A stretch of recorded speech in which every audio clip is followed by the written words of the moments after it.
Hi hello నమస్తే a very warm welcome to my అమ్మాస్ channel. ఈ వీడియోలో స్పెషల్ ఏంటి అంటే ఈ వీడియో ఎడిటింగ్ నేనే చేశాను and for the first time with the voice over. So నచ్చింది అంటే లైక్ చేయండి, షేర్ చేయండి, నచ్చలేదు అంటే ఏం చేయొద్దండి. So let's get into the video now.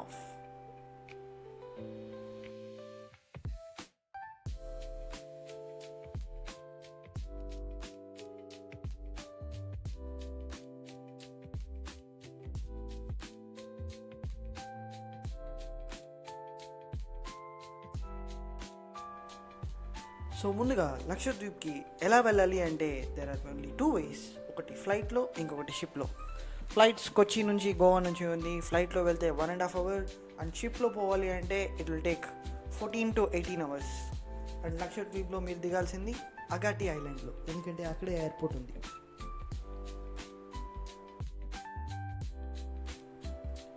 మేము బెంగళూరులో ఫ్లైట్ అరౌండ్ 8 o'clock ఎక్కాము అండ్ బై 11:45 అగాటి ఐలాండ్లో ఉండే ఎయిర్పోర్ట్లో దిగేసాము. ఆల్రెడీ అక్కడ మేము రూమ్ బుక్ చేసుకున్నాము. సో డ్రైవర్ ఆల్రెడీ మా కోసం అక్కడ వెయిట్ చేస్తూ ఉన్నాడు. కార్ ఎక్కి ఒక 15 minutes అయిందో లేదో మేము అలా మా హోటల్కి వెళ్ళిపోయాము. మా హోటల్ పేరే Wanderlust and this is the hotel.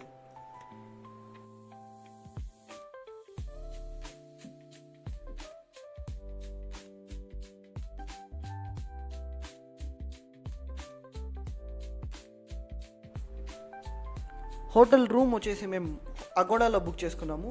Hotel అంతా ఎలా ఉంటుంది అంటే మొత్తం 3 విల్లాలు ఉంటాయి. ఒక్కొక్క విల్లాలో 4 members ఉండొచ్చు. సో మేము ఒక విల్లా బుక్ చేసుకున్నాం. అండ్ అక్కడ స్టాఫ్ వాళ్ళ హాస్పిటాలిటీ ఇదంతా చాలా బాగుంది. రిఫ్రెష్మెంట్కి చిల్గా ఒక మంచి కోకోనట్ వాటర్ ఇచ్చారు. ఇంకా లగేజ్ అంతా లోపల సెట్ చేశారు. ఇంకా విల్లా బ్యాక్ సైడే బీచ్ ఉంది అని చెప్పారు. ఇంకా మేము ఫుల్ ఎక్సైట్ అయిపోయాం. అండ్ అలా పక్కన అలా ఒక 4 అడుగులు వేసామో లేదో బీచ్ వచ్చేసింది.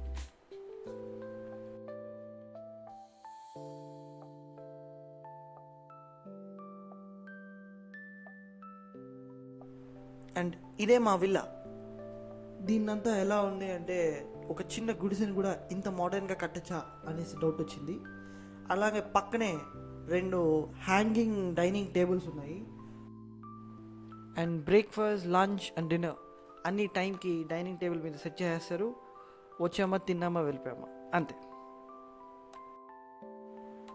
విల్లా లోపల చూశారు అంటే కింద ఒక బెడ్ ఉంటుంది, పైన ఇంకొక బెడ్ ఉంటుంది. సో టోటల్ 4 members పడుకోవచ్చు. అండ్ ఒక చిన్న సింపుల్ గుడిసెని కూడా ఇంత బాగా డిజైన్ చేయొచ్చా అని మేమే షాక్ అయిపోయాము. అండ్ రూమ్ చాలా క్లీన్గా ఉంది.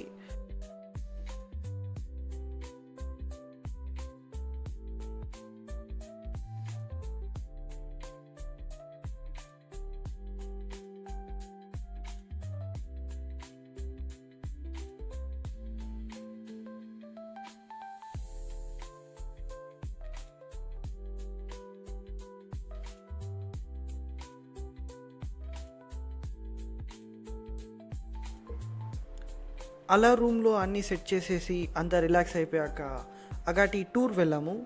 And we went to Agatti beach. ఇసుక చాలా తెల్లగా, నీళ్ళు చాలా చల్లగా, చుట్టూ కొబ్బరి చెట్లు, చాలా బాగుంది.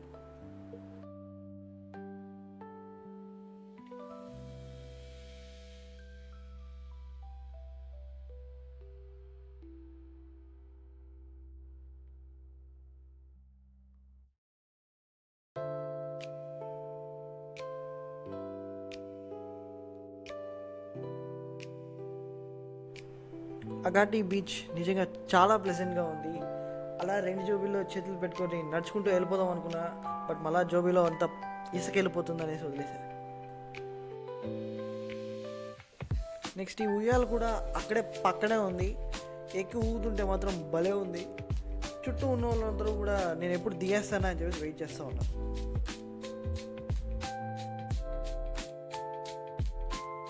బీచ్ అయిపోయాక పక్కనే ఉన్న అగాటే మినీ హార్బర్కి వెళ్ళాము.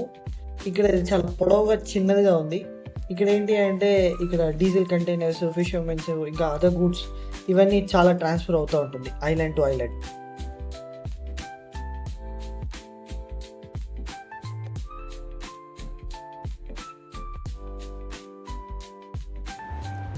అలా అగాటి ఐలాండ్లో ఉండే చుట్టూ ఉండే సీనరీస్ అన్నీ చూసి అలా డే 1 ఎండ్ అయిపోయింది. Starting with day 2. మార్నింగ్ లేవగానే బ్రేక్ఫాస్ట్, కాఫీ ఇవన్నీ అయిపోయింది. ఇవన్నీ అయిపోయిన తర్వాత మేము స్కూబా డైవింగ్కి వెళ్ళాము. ఇంతకుముందు ఎప్పుడు చేద్దాము అనుకున్నాము, బట్ ఎప్పుడు కుదరలేదు. బట్ ఇప్పుడు చేస్తాం.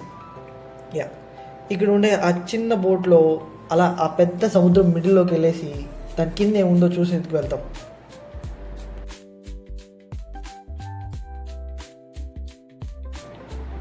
నేను స్కూల్లో ఉంటేనే క్లాస్ అసలు ఎన్నో, బట్ ఇక్కడ వినకపోతే సముద్రం మిడిల్లో ఇరుక్కుంటానేమో అనేసి ట్రైనర్ 20 minutes క్లాస్ చెప్తా ఉంటే మొత్తం అన్నీ వింటా ఉన్నా. ఇది అయిపోయాక అలా బోట్ నేను, మా డాడీ, మా తమ్ముడు ఎక్కేసి మా మమ్మీకి బాయ్ చెప్పి వెళ్ళిపోయాం.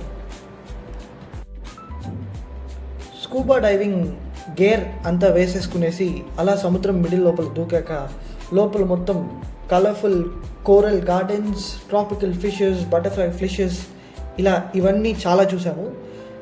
ఒక్కొక్క మనిషికి ఒక్కొక్క స్కూబా డైవరు, అతని ట్రైనరు వచ్చి పక్కనే పట్టుకొని అంతా చూపిస్తారు. And it was really A unique experience. ఎప్పుడు వెళ్ళలేదు అంటే ఖచ్చితంగా ట్రై చేయండి. ఇదయ్యాక మధ్యాహ్నం ఇంకొక యాక్టివిటీకి వెళ్ళాము. వీళ్ళేంట్రా ఇలా కింద చూస్తున్నారు, చిల్లర పడిపోయింది అనుకుంటే మీరు పప్పులో కాలేశారు. దీన్ని గ్లాస్ బాటమ్ బోట్ అంటారు. ఇక్కడ బోట్ కింద సీ త్రూ గ్లాస్ ఉంటుంది. సో గ్లాస్ నుంచి కింద ఉన్న అండర్ లైఫ్ సీ వాటర్ అంతా కనిపిస్తుంది. స్కూబా డైవింగ్ చేయలేని వాళ్ళ కోసం ఒక మంచి ఎక్స్పీరియన్స్. మా మమ్మీ కూడా చాలా ఎక్సైటెడ్ అయ్యారు.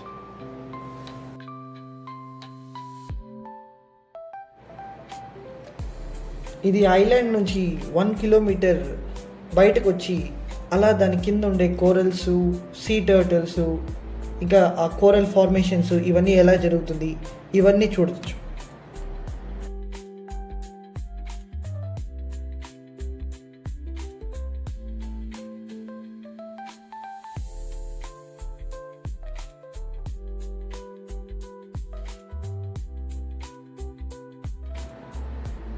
అలా ఈ బోట్ రైడ్లోనే దగ్గర దగ్గర ఒక 20 to 25 minutes మొత్తం చుట్టూ ఉండేవన్నీ చూపిస్తారు.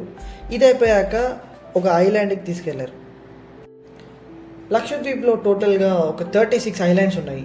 బట్ దానిలో ఓన్లీ 10 ఐలాండ్స్లో మనుషులందరూ ఉంటారు. రిమైనింగ్ ఐలాండ్స్లో ఎవరు ఉండరు. ఇప్పుడు ఎవరు లేని ఒక ఐలాండ్కే మేము వెళ్తున్నాం. ఇక్కడ ఫొటోస్ తీసుకునేందుకు మంచి స్పాట్ ఒకటి ఉంది అని చెప్పారు. అలా అక్కడికి వెళ్ళి ఫోటో తీసుకుందామని చూసాము. మా డాడీ ఇలా స్పెక్స్ పెట్టారు, అంతే వాన్ స్టార్ట్ అయిపోయింది. ఇంక ఫుల్ తడిచిపోయాం. ఇంకంతా అయిపోయింది, ఇంక రూమ్కి తిరిగి వెళ్ళిపోయాం.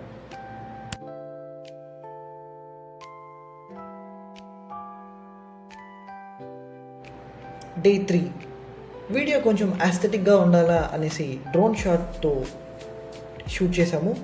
And this is lagoon beach. ఇక్కడ వాటర్ చాలా కామ్గా, షాలోగా ఉంటుంది అండ్ చాలా బాగుంటుంది. సో ఇక్కడ స్నార్క్లింగ్ అండ్ కయాకింగ్ చేసేందుకు బెస్ట్ ప్లేస్.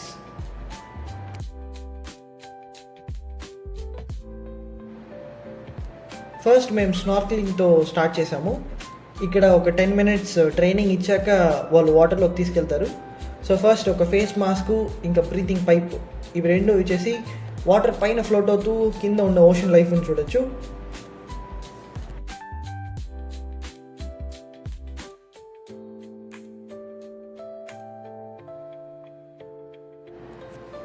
అక్కడ వైట్ షర్ట్ వేసుకొని ఒక తెల్ల కాకి వెళ్ళకిలా పడిపోయినట్టు నీళ్ళలో పడి కొట్టుకుంటున్నాడు చూడండి, వాడే మా తమ్ముడు. యా, అండ్ ఇది చాలా సేఫ్. ఎందుకంటే స్విమ్మింగ్ రాకపోయినా కానీ ఇన్స్ట్రక్టర్స్ ఎప్పుడు పక్కనే ఉంటారు, పక్కనే ఉండి అంతా చూపిస్తారు అండ్ చాలా ఫ్రెండ్లీగా ఉంటారు.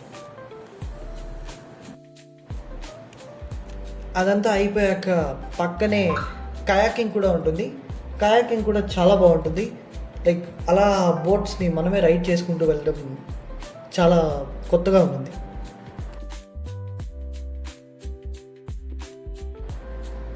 యాక్టివిటీస్ అన్నీ అయిపోయాక ఖాళీగా ఉన్నామని చెప్పేసి నేను మా మమ్మీ బీచ్కి వచ్చేసి డ్రోన్ షాట్స్ కొని తీసుకుందాము అని చెప్పేసి వచ్చాము. అండ్ డ్రోన్ నిజంగా చాలా బాగా పనిచేసింది. It was really very good.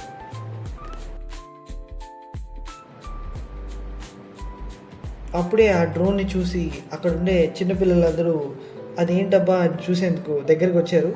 And చాలా క్యూట్గా ఉన్నారు, చాలా క్యూరియస్గా ఆ డ్రోన్ పక్కనే చూస్తూ ఉన్నారు.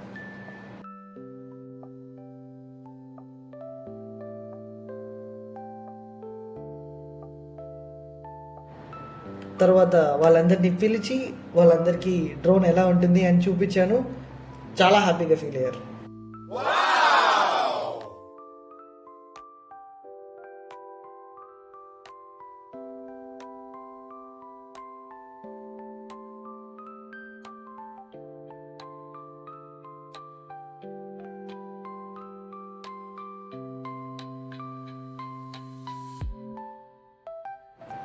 ఇంకా అంతా అయిపోయాక నైట్ రూమ్లో ఉండేసి ఫొటోస్ అన్నీ చూస్తూ ఉన్నాము. అప్పుడు మా తమ్ముడు వచ్చి నాకు ఇంకా ఫొటోస్ దిగాలా అని చెప్పేసి అన్నాడు. సో ఇంకేం చేయలేక రూమ్లోనే ఉండి ఫొటోస్ తీస్తూ ఉన్నాం. పెద్ద మోడల్ అని ఫీలింగ్ లేవాడికి. అలా 3 days లక్షద్వీప్లో బాగా ఎంజాయ్ చేసాము. అండ్ మార్నింగ్ లేసాము, ఇంకా హోటల్లో ఉండే స్టాఫ్తో ఫొటోస్ దిగి వాళ్ళకి బాయ్ చెప్పి ఇంకా అక్కడి నుంచి ఎయిర్పోర్ట్కి తిరిగి వెళ్ళిపోయాము. అదేంటో కానీ రిటర్న్ వెళ్ళేటప్పుడు మాత్రం అంతా చాలా ఫాస్ట్గా అయిపోతున్నట్టు అనిపిస్తుంది. And that's all for this video guys. Thank you for staying till the end. నా వాయిస్ వింటూ చివరి దాకా వచ్చారు అంటే సాహసమనే చెప్పాలా. So until next time, bye.